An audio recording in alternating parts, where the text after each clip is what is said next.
everybody. Welcome to my YouTube channel. My name is Cynthia, and I want to welcome all my current subscribers. And if you're not a subscriber today, give me a thumbs up and push that red subscriber button and push that bell notification so you can receive all of my uploads. And thank you for watching this video. I have been talking about the law versus grace, and this is a Bible study.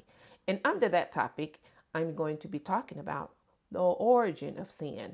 Where did sin take place? So in Genesis, in chapter 1 of Genesis, it talks about how God created man in his own image. And after the image of God, he created him, male and female created he them. So we've been created in the very image of God and after his own likeness. And that man was Adam. So Adam was created in God's very own image. And God gave Adam a commandment. He commanded him not to eat of the fruit of the tree that was in the midst of this garden. He said, you may eat of all the other trees in the garden, but the tree that is in the midst of the garden, you shall not eat of it, lest you die. And he wasn't talking about a physical death. He was talking about a spiritual death, a spiritual separation from him. So Adam didn't eat of that fruit first. Eve did, who was taken out of his rib. Eve is the one who ate of that fruit because she was tricked by the serpent, which was Satan, who entered in to her and questioned and asked her, did not God say that you should eat of all of the trees of the garden? See, it raised a question in her mind. So to her, the fruit looked good to her eyes, and she thought it would make her wise because Satan said that because the day you eat of it, you shall be like God. And she was already like God. They were already like God. So the Bible says that she took it and ate it and also gave it to her husband who was with her. He should have said, girl, don't eat that. So sin that separation from God did not enter into the world until Adam ate it, because God gave man the commandment, not the woman, the man, that was Adam. And he said, don't eat it. So he ate it, and therefore that's how sin came into the world.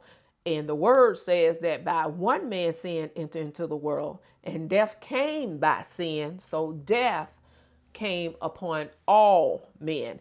And so by the obedience of one man, that's Jesus Christ, many are going to be made righteous and restored back unto God.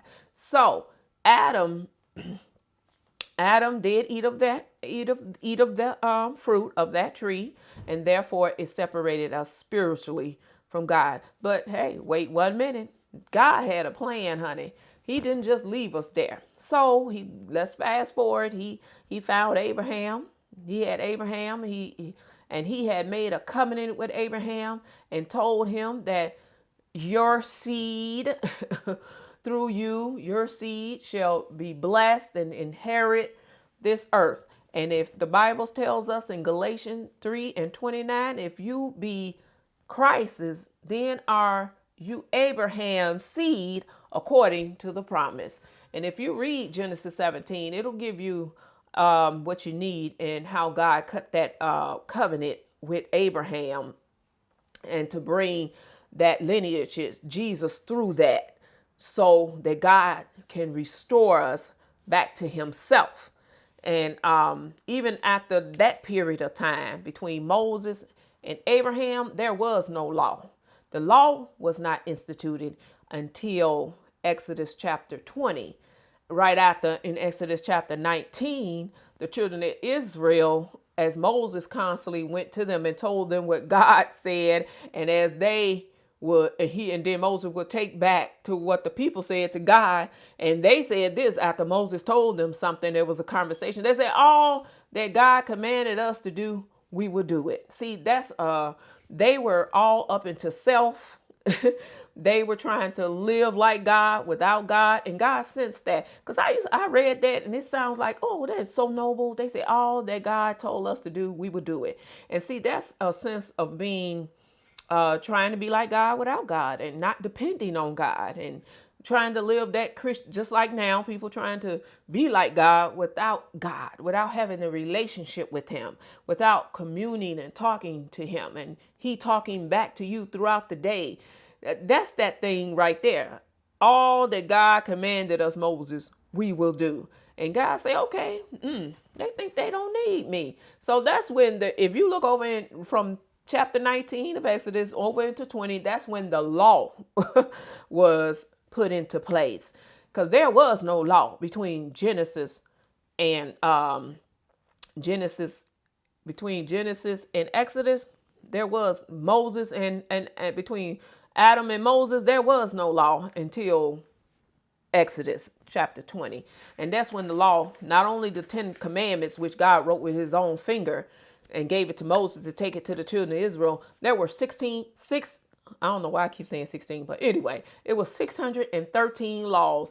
There were moral law, there were moral, civil, and ceremonial laws. All these laws you cannot keep. How are you going to do that? They say, all that you commanded us, we will do. No, you can't. You can't keep the law. That's why Jesus came. Anyway, if you be Christ's, then are you Abraham's seed according to the promises of God. And therefore, we belong to Jesus, and we've been redeemed from the curse of the law, and the curse that was put upon us through our forefather Adam. We've been redeemed. We've been purchased back. We've been bought back with a price. And therefore, there are promises of Abraham, and those promises are coming up on us through faith in him. And therefore, we can walk in victory in every area of our life. And I hope this was some eye-opening things for you. And I will be back with another one. And I'm continuing to teach on the law versus grace. And I thank you again for coming by, seeing this video. And I ask that you will give me a thumbs up and subscribe and push that notification bell so you can receive all my uploads. And this is my 3rd video. Anyway, I thank you and I love you, and continue to love yourself and let Christ love on you, and you love somebody else. And if you have any testimonies, or if you want to share anything, let me know in the comment section, and I will be glad to reply back to you. Thank you, loves. Bye-bye.